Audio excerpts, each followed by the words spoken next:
वल्क़लमि वमा यस्तूरून। नाज़रीन अस्सलामु अलैकुम वरहमतुल्लाहि वबरकातुहू। सीधी बात की ताज़ा तरीन खबरों में आप लोगों का इस्तकबाल है। आइए सबसे पहले आज की सुर्खियों पर नजर करते हैं। सहराबुद्दीन इनकाउंटर, मुंबई हाईकोर्ट ने बरी किए गए सभी 22 लोगों को भेजा नोटिस। क्या वंदे मातरम ना कहने वालों को हिंदुस्तान में रहने का हक होना चाहिए? प्रताप सारंगी का राग। एहसान जाफरी की बेटी का संजीव भट्ट की अहलिया से सवाल। हुक्मरान जमात इस तरह से रोक सकती है मॉब लिंचिंग, असदुद्दीन ओवैसी का बयान। योगी राज में बड़ा घोटाला, ई टेंडर में हेरफेर के लिए कंप्यूटर सिस्टम से हुई छेड़छाड़। झारखंड लिंचिंग पर महबूबा मुफ्ती चिराग पाक, पूछा है सबका विश्वास जीतने का कौन सा तरीका है? खुदसाख्ता भगवान रामपाल की जमानत में नहीं होगी तौसी, 26 जून को जाएंगे जेल। बिहार मुजफ्फरपुर में चमकी बुखार से मरने वालों की तादाद 131 पहुंची। तबरेज का कत्ल इस साल मॉब लिंचिंग का 11वां मामला, अक़लियती तबका ज्यादा बने निशाना। यूनानी डॉक्टरों के लिए सुनहरा मौका, हुकूमत ने BUMS डॉक्टरों को भी अहल करार दे दिया। काला धन खत्म करना है तो टैक्स निजाम को आसान बनाना होगा, पार्लिमानी कमेटी का मोदी हुकूमत को मशवरा। दिल्ली में जराइम उरूज पर बीजेपी रुकन असेंबली की बीवी से दिन दहाड़े लूट। हिंदुस्तान में पुरतशद्दुद हिंदू इंतहापसंद ग्रुपों के जरिए अक़लियतों पर हमले जारी, अमरीकी रिपोर्ट। S-400 पेट्रियट दिफाई निजाम से एक ज्यादा बेहतर मुताबादिल है, माहिरीन पाक व हिंद। कांग्रेस की मंजूरी के बगैर भी ईरान पर हमला करवा सकता हूं, ट्रंप का बयान। इंडोनेशिया, आतिशी पहाड़ से राख और धुआं उठने से परवाजें बंद। उलमा की सदी की डील और बहरीन कॉन्फ्रेंस के खिलाफ मुजाहिरों की अपील। कैसे बर्दाश्त करें, हमें अपनी हड्डियां टूटती नजर आ रही हैं, ईरानी शहरी का बयान। एर्दोगान और ट्रंप की मुलाकात। नाज़रीन अस्सलामु अलैकुम वरहमतुल्लाहि वबरकातुहू। सीधी बात की ताज़ा तरीन खबरों में आप लोगों का इस्तकबाल है। मैं अंसार अजीज़ नदवी आज की खबरों की तफसीलात लेकर आप लोगों की खिदमत में हाजिर हूँ। तफसीलात में जाने से पहले नाज़रीन आपको इत्तला कर दूँ कि आज का प्राइम टाइम शाये हो चुका है, जिसमें एक और मॉब लिंचिंग का मामला सामने आया है। यानी कि एक हाफिज को इस वक्त जय श्री राम का नारा ना लगाने पर उसको चलती ट्रेन से फेंक दिया है। ये मगरबी बंगाल का वाक़या है और ताज़ा वाक़या है। और दूसरी बात यह कि देवबंद में इंद्रेश कुमार जो RSS का लीडर है, उसके जाने के बाद से लेकर के सोशल मीडिया में हंगामा मचा है। इन्हीं तमाम चीज़ों पर तफसीलात से रोशनी डाली गई है और उस पर तबसरा किया गया है।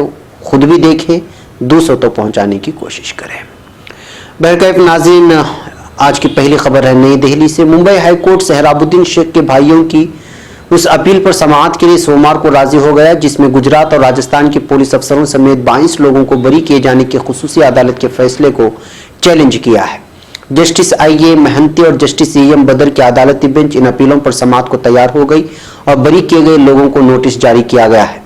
बेंच बाद में इन अपीलों पर आखिरी समाअत करेगी। सहराबुद्दीन को 2005 में मुबैना तौर पर फर्जी इनकाउंटर में मारा गया था। 2018 में खुसूसी अदालत ने गुजरात और राजस्थान के पुलिस अफसरों समेत 22 लोगों को इस मामले में बरी कर दिया था। अब खबर नई दिल्ली से। MES, CME और मवेशी परवरी के रियासती वजीर प्रताप चंद्र सारंगी ने सोमवार को पार्लियामेंट में अपनी पहली तकरीर करते हुए सवाल पूछा है कि क्या वंदे मातरम ना कहने वालों को मुल्क में रहने का हक होना चाहिए।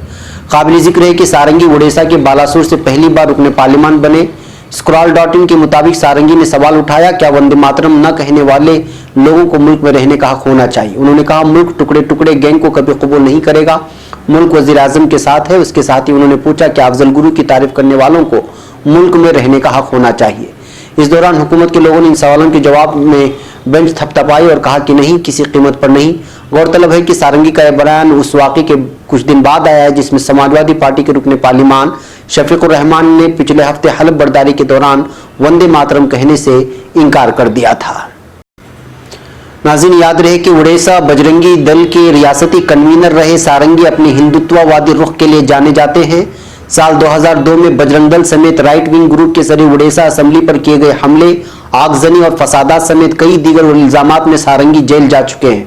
सारंगी के इंतखाबी हलफनामे के मुताबिक सारंगी 10 मुजरिमाना मामलों में मुलजिम है, लेकिन किसी में एक में भी मुजरिम नहीं ठहराए गए हैं।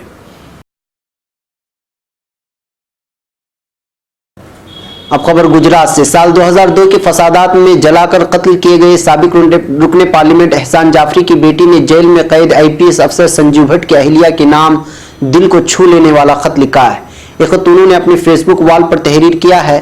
एहसान जाफरी की बेटी ने अपने तजुर्बे की रोशनी में तहरीर किया है कि हिंदुस्तान है और यहाँ ऐसी जद्दोजहद लंबी और तकलीफदा होती है। फेसबुक पर लिखी तहरीर का मतन, डियर श्वेता, संजीव भट्ट, हिंदुस्तान में इंसाफ और इंसानी हुकूक के लिए लड़ाई एक लंबी जद्दोजहद है। एक मरतबा तेस्ता से तलवार ने एक इंटरव्यू में जुमला कहा था और फिर कई रोज तक मैं उस जुमले की गहराई समझने की कोशिश करती रही। रोज अव्वल से मुझे बहुत अकेलेपन का एहसास था, लेकिन मुझे समझ नहीं आ रहा था कि मैं इसका इजहार कैसे करूं। अगर आपको अंदाजा नहीं हुआ होता तो मैं बता दूं कि आपके शोहर ने जो रास्ता इख्तियार किया है वह आपके और आपके बच्चों के लिए कितना अकेलेपन का लंबा और मुश्किल तरीन सफर है।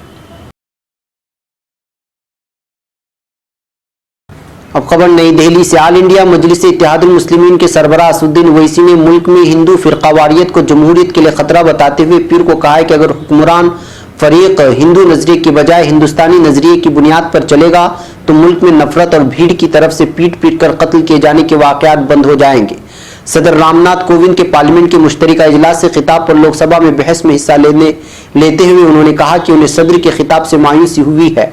मुल्क की दूसरी बड़ी आबादी के साथ सुलूक तकलीफदा है। उन्होंने कहा कि ऐवान में बार बार 1947 और अब तक 70 साल तक जिक्र किया गया। कांग्रेस के साथ इख्तिलाफ होने के बावजूद वो ये कहना चाहेंगे कि तरक्की सबने की है। उन्होंने मुसलमानों पर पाकिस्तान के सिलसिले में तहमत लगाए जाने के बारे में कहा कि तकसीम के वक्त उन्हें पाकिस्तान जाने का हक था, लेकिन उन्होंने हिंदुस्तान को अपना वतन बनाया और मुल्क को नहीं छोड़ा। अब खबर उत्तर प्रदेश से। उत्तर प्रदेश के आला अफसरों ने सरकारी मिल्कियत वाले UP state ware housing corporation UPSWC के टेंडर में मुनासिब कंपनियों को नजरअंदाज करने के लिए सरकारी कंप्यूटर सिस्टम से मुबैना तौर पर छेड़छाड़ की है। ये टेंडर ग्रोह का पता कॉरपोरेशन की मुरादाबाद वाक़ दफ्तर से चला है। ये पूरी रियासत में फैला हुआ है।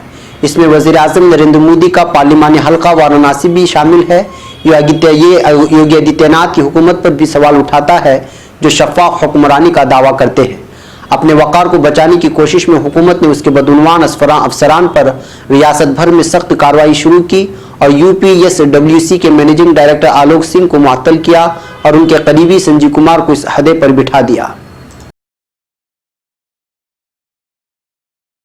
अब खबर श्रीनगर से। PDP सदर और साबिक वज़ीर आला महबूबा मुफ्ती ने झारखंड में तबरेज़ अंसारी नामी एक शख्स की हुजूम के हाथों पिटाई के बाद मौत वाक़ होने पर मौजूदा मरकजी हुकूमत को हदफ तनकीद बनाते हुए सवालिया अंदाज में कहा है कि ये सबका विश्वास जीतने का कौन सा तरीका है। महबूबा मुफ्ती ने अपने एक ट्वीट के जरिए मोदी हुकूमत से सवाल किया है कि तबरेज़ अंसारी को बीजेपी की हुकूमत वाली रियासत झारखंड में लिंच करके मौत के घाट उतारा गया। एक हुजूम ने उन्हें जय श्री राम का नारा न देने की पादाश में बेदर्दी के साथ जदोको किया। क्या यही NDA दुव्वम का नया इंडिया है? ये कौन सा तरीका है सबका विश्वास जीतने का? अब खबर नई दिल्ली से। सुप्रीम कोर्ट ने खुदसाख्ता भगवान रामपाल की जमानत की मुद्दत बढ़ाने से इनकार कर दिया है। अदालत उज़्मा ने रामपाल से कहा है कि वो 26 जून को खुद सुपुर्दगी कर दे। वाज़ेह है कि रामपाल अभी जमानत पर हैं। उन्होंने अपने खराब सेहत के पेश नज़र जमानत की मुद्दत को बढ़ाने के लिए अर्जी दाखिल की थी।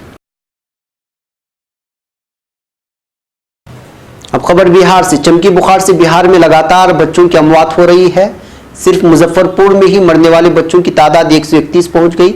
मुजफ्फरपुर के SKMCH में जहां 111 मासूमों की मौत हुई है, वहीं केजरीवाल हॉस्पिटल में महलूक बच्चों की तादाद 20 हो गई है।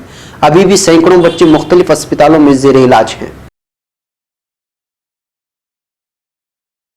अब खबर झारखंड से। झारखंड में हुजूमी तशद्दुद का निशाना बने तबरेज़ की मौत इस साल का ऐसा पहला मामला नहीं है। वेबसाइट factchecker.in के डाटा से पता चलता है कि नफरत जुर्म का ऐसा 11वां मामला है। इस साल हुजूमी तशद्दुद में 4 लोगों की मौत हो गई है, जबकि 22 लोग जख्मी हुए हैं। गुज़श्ता एक दहाई में हिंदुस्तान में जराइम पर मबनी नफरत के 297 मामले सामने आए, जिनमें 98 लोगों की मौत हुई और 722 लोग जख्मी हुए हैं। वेबसाइट factchecker.in के जरिए पेश करदा आदादुशुमार के मुताबिक हाल के सालों में हुजूमी तशद्दुद के मामलों में इजाफा दर्ज किया गया है। साल 2015 के बाद से गौकशी और चोरी के सबब हुजूमी तशद्दुद के 121 वाक़यात हुए हैं, जबकि 2012 से 2014 में ऐसे महज 6 वाक़यात हुए थे। 2009 से 2019 के डाटा से पता चलता है कि 59 मुतासरा शख्स मुस्लिम थे और 28% वाक़यात मुबैना मवेशी चोरी या कत्ल से मुताल्लिक थे। अब खबर मुंबई से। BUMS के जरिए पढ़ाई मुकम्मल करके तिब्बी खिदमात अंजाम देने वाले मुस्लिम डॉक्टरों के साथ सौतेला सलूक किए जाने वाले मरकजी व महाराष्ट्र हुकूमत के फैसले के खिलाफ डॉक्टरों ने जमीयत उलमाए महाराष्ट्र की तवस्सुत से मुंबई हाईकोर्ट में पिटीशन दाखिल की थी, जो जेर समात है। लेकिन इसी दरमियान हुकूमत ने सरकारी वेबसाइट पर ऐलान जाहिर किया कि BUMS डॉक्टरों की भी भर्ती की जाएगी और उनसे दरखास्तें तलब की हैं।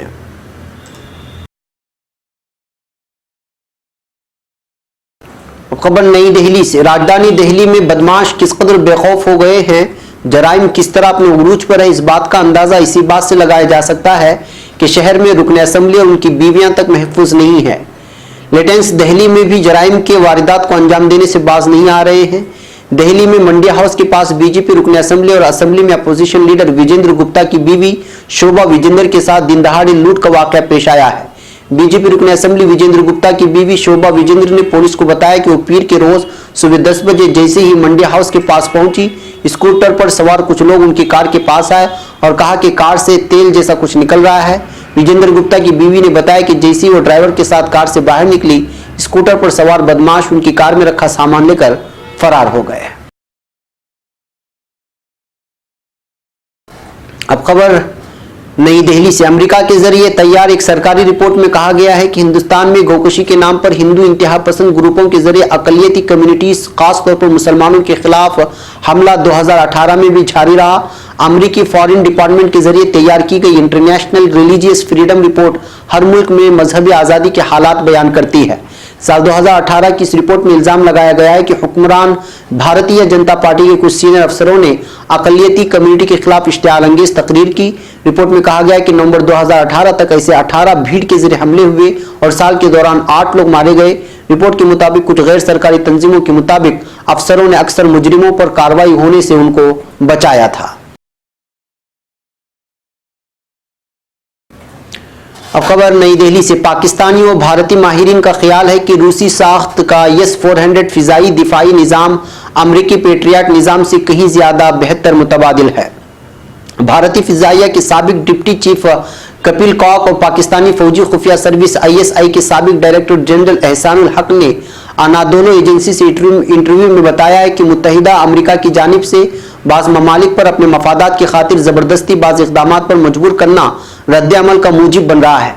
अमेरिका का यह मौक़िफ़ रियासतों की हिकमत अमली खुद मुख्तार पर एक लिहाज से हमले के मुतरादिफ है। कपिल कॉक ने बताया कि S-400 अपने खुसूसियात के एतबार से दुनिया भर में राडार का ताक़ुब व स्क्रीनिंग, इर्तिफा पैरामीटर्स, वसी पैमाने की हुदूद जैसे अवामिल में एक बेहतरीन दिफाई निज़ाम है। अब खबर अमेरिका से। अमेरिकी सदर डोनाल्ड ट्रंप ने बावर कराया है कि वो कांग्रेस की मंजूरी के बगैर भी ईरान के खिलाफ फौजी कार्रवाई का कानूनी इख्तियार रखते हैं। अंग्रेजी अखबार दी हिल की जानिब से इस हवाले से पूछे गए इस सवाल के जवाब में ट्रंप का कहना था कि दुरुस्त है कि मेरे पास ये इख्तियारात हैं, ताहम साथ ही अमेरिकी सदर ने यह भी कहा कि उन्होंने हमेशा इस बात को तरजीह दी है कि जो कुछ हो रहा है उसकी इत्तला कांग्रेस को जरूर दी जाए। अमेरिकी पार्लिमानी खातून स्पीकर नैन्सी पेलोसी के बयान के हवाले से ट्रंप का कहना था कि मैं इस बात पर इख्तिलाफ राय रखता हूं और गालिबन अक्सरियत इसकी मुखालिफत ही करेगी। याद रहे कि पेलोसी ने अपने बयान में कहा था कि अमेरिकी सदर कांग्रेस की मंजूरी के बगैर ईरान के खिलाफ फौजी कार्रवाई करने का हक नहीं रखते।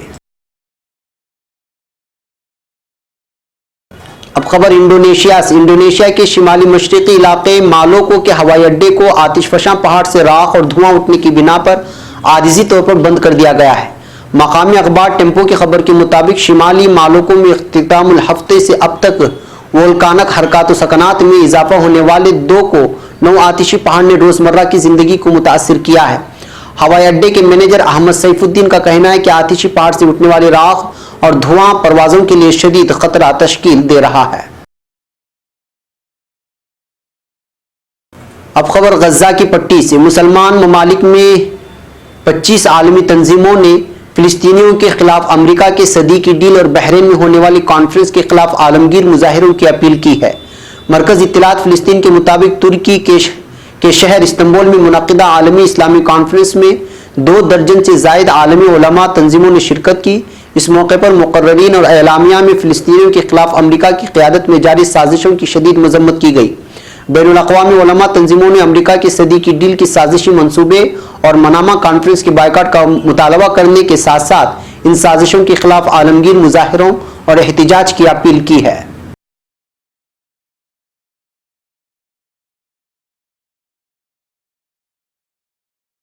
अब खबर ईरान से। इन पाबंदियों की वजह से पैदा होने वाले इक्तिसादी दबाव ने 80 मिलियन आबादी के मुल्क ईरान में किसी सबवे में फन का मुजाहरा करने और बदले में लोगों की जानिब से सिक्कों की सूरत इनाम पाने वाले फनकार से लेकर दुल्हनों के खाली पर्स तक हर शख्स को मुतासिर किया है। बहुत से ईरानी शहरी इसका इल्जाम सदर ट्रंप पर और उनकी ईरान के खिलाफ सख्त पॉलिसियों को करार देते हैं। साल 2015 में ईरान और आलमी ताकतों के दरमियान तय पाने वाले जौहरी मुआहदे के बाद हालात रफ्ता रफ्ता बेहतरी की तरफ बढ़ रहे थे। ताहम गुज़िश्ता बरस डोनाल्ड ट्रंप ने इस मुआहदे से इखराज का ऐलान करके ईरान के खिलाफ दोबारा पाबंदियां नाफिज कर दी, जिसकी वजह से ईरान की इक्तिसादियात पर बहुत ही ज्यादा असर पड़ रहा है। अब खबर तुर्की से।